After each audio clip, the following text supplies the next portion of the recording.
Every day, So how's your Friday going? Zero Coffee welcomes all who walk in. Can I get a mocha frappe? Like other shops in town, Oh, we'll have that right out. Zero's on beat. Like most, they say they have. We have the best coffee in Denton. And voila, mocha. But these cups of coffee are different. When you buy one, Because every time a person comes in and purchases a cup of coffee from here, it's like purchasing something with a purpose. Assistant Manager Chris West says the shop is a ministry non-for-profit by the Denton Freedom House. Their program takes in about 30 men at a time in Audrey, Texas. And each one is either recovering from drug addiction or homelessness. We found a way without secular drug classes to really give people hope. They give men the chance to start new and help them get a sober working experience. West says every worker is a volunteer who doesn't get paid. Each one who takes your order This one right here, is a part of the program. my buddy Tyler.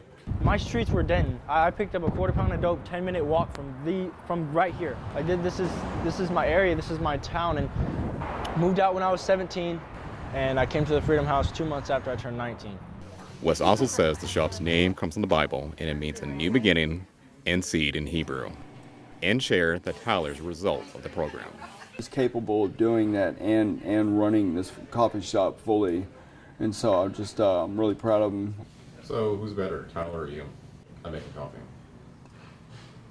I don't think not too many people can make it like me.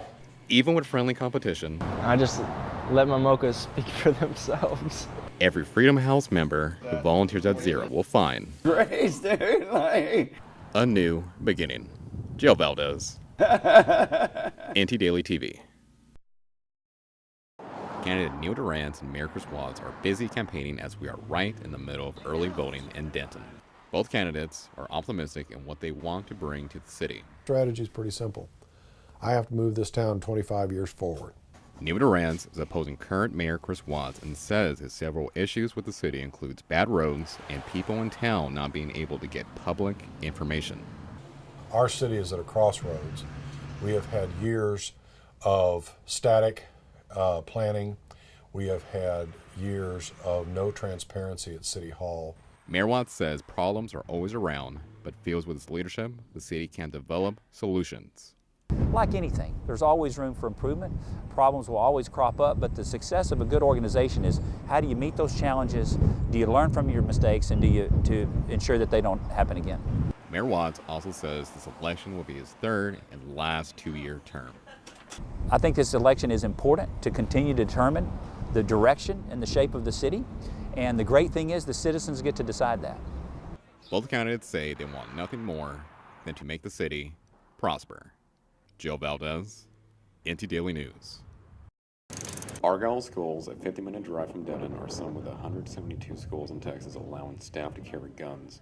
AISD placed signs on properties saying Argyle schools are armed and may use force to protect students. This goes back to 2012 after the Sandy Hook massacre, and it caused the district to think about the safety and security of its students.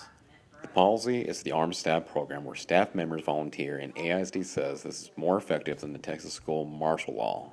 AISD staff who wants to carry a gun must have a current concealed carry license in Texas and be authorized by the Board of Trustees.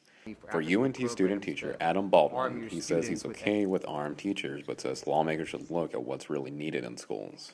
If you're going to come up with the money to arm your teachers with guns, how come you can't come up with the money to have after-school or before-school programs to arm your students with education? Baldwin says incoming teachers shouldn't be afraid to go in head first. Don't be afraid. You just got to look for the good in the world and be that good, and eventually the world becomes a better place. Schools all over the state have some type of police presence daily in school activities. Officer Kevin Crawford with UNT Police says schools and universities are generally a safe place, and with school police assistance, they can help understand these situations. 40-something% of active shooter incidents actually take place in commerce locations. So you're like your grocery stores, your shopping locations, right? Crawford says students should refer to Ohio State's active shooter video on the run, hide, fight method. Joe Valdez, NT Daily News.